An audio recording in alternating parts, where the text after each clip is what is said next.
Boom. Hello friends, welcome to my series Feature Framing, where I talk about the things in games that stood out to me while playing, whether it be a mechanic, a piece of music, or even a single moment. If it's in the game and it's something I dug, there's a good chance I'll talk about it on this channel. For my first entry into the series, I'd like to talk about two games that I happened to play pretty recently, and both contain the same interesting mechanic in them. So the feature I'll be talking about today is the player dismemberment mechanic in Neverdead and the indie gem Ben and Ed. There are a lot of good reasons to use the severing of limbs in a game. It could be used as a brutal finishing move like in Mortal Kombat, or to strategically kill your enemies like in Dead Space. But to my knowledge, the first use of player dismemberment, at least without your character bleeding out and you haven't hit the respawn, is in the long forgotten IP, Neverdead. Now Neverdead as a whole may not be the most fun I've had with the game. You may even say that I would never recommend it to anyone, ever, and that my copy mysteriously burst into flames after I had finished beating it. And you'd be right.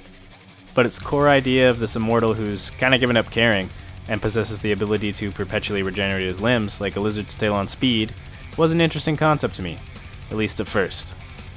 You play Bryce, something, I couldn't be bothered to remember his name, and your job is to shoot and slice up demons, turning them into little bite-sized chunks while they attempt to do the same.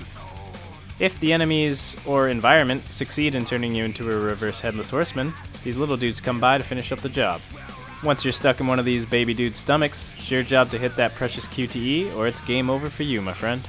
Since this is the only way you can actually die in this game, Neverdead's gameplay loop focuses on what you can do with your severed limbs and how you can retrieve them. And with that lies the game's few engaging ideas. One of the game's unlockable abilities grants you the power to throw your arm as a grenade or a mine. And I actually think this adds a good risk-reward factor to the game, as it allows you to clear a group of enemies quickly, but then you have to wait for this little version of Sauron's eye to fill up before you can use your arm again, and by extension, the gun in that arm. So, for example, you can rip off your arm, throw it at an enemy spawner, and then play it safe while your arm respawns, or you can spend the next 6 hours hacking at it with your sword until it finally disappears. Unless you find really dumb things fun, I'd probably go with the former on this one.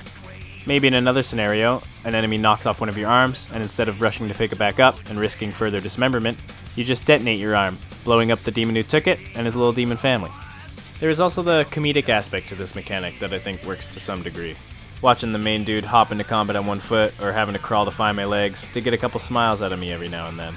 And having the capability to still fire your guns after your arms have been hacked off, and watching them flop and soar through the air, I think was the only thing that made me audibly laugh in this whole game. It may not be much, but I'm someone who really appreciates humor done through gameplay mechanics, and I just feel like if this game had funnier writing and more interesting characters and was just a completely different game, the humorous nature of this mechanic could have been amplified. Guys, I realize I'm kind of beating a dead horse here talking about a game that was pretty much universally panned, but my frustration with Neverdead comes from creating this new interesting game mechanic and building an unpolished game around it. Outside of combat, they could have had a bunch of new ways of doing puzzles with this feature as well. I was thinking about one where an enemy snatches your head up and carries it to the other side of this maze, and you have to lead your disorientated body through the maze while using your head's perspective to see the way through, and guide your body around traps. Think Dizzy Rotisserie from Mario Party, but if Waluigi's head was decapitated and guiding his body from a ledge somewhere. Instead of stuff like that, we get these lame, tacked-on head-throwing bits of gameplay where you constantly throw your head into vents to get around a locked door. The closest you get to an actual puzzle involving the dismemberment mechanic is this area, but it's really just a vent with extra steps. There's even this area where you just set your whole body on fire. Like, why not have him rip off his arm and use it as a torch? Or maybe set his head on fire and throw it at a hard-to-reach barrel that lights up the whole room. I feel like this dismemberment shtick could have played well to some really interesting puzzles. We don't get those a lot in action games, but I believe this game could have had some fun ones. Another thing they could have done was expanded the abilities revolving around your limbs. You did have the ability to roll your head like a bowling ball into enemies, which was pretty cool. But what if you could rip off one of your arms and hold it in your other arm to extend the reach of your sword? Or maybe replace the sword altogether and have it so that when you run out of ammo, you can rip off your leg and start beating demons' faces in with it. But unfortunately, other than using your arms like bombs as I mentioned before, not much else in the ability tree relates to adding new effects or powers to your limbs. Instead, it chooses to focus on pretty standard upgrades like gun damage and apparently how high you can jump. If my character can't dunk from the free throw line, then what's the point of living? Finally, I feel they could have had interesting enemy designs based around what you could do with your limbs, and they came so damn close to this goal, with one boss in particular that included the great idea of making you throw one of your arms towards the big baddie and having him swallow it up, and then you shoot his stomach from the inside, which in turn opens his weak point, allowing you to get some damage in. A cool and fun way of utilizing the game's player dismemberment to create a totally unique encounter. But then you actually play the whole boss fight and quickly realize, yeah, it's still Neverdead. So that's all I have to touch on when it comes to Neverdead's player dismemberment. Rebellion Development created a fun mechanic that just isn't fun in their game. It just seems like they missed a lot of easy opportunities to implement it well in the universe they created. Luckily for us, that's where Ben and Ed comes in. Whoa! Alright, let's do some... Oh, nope, that's quick. Round 2, here we go now. Oh, there go my legs, and I'm back to just the head.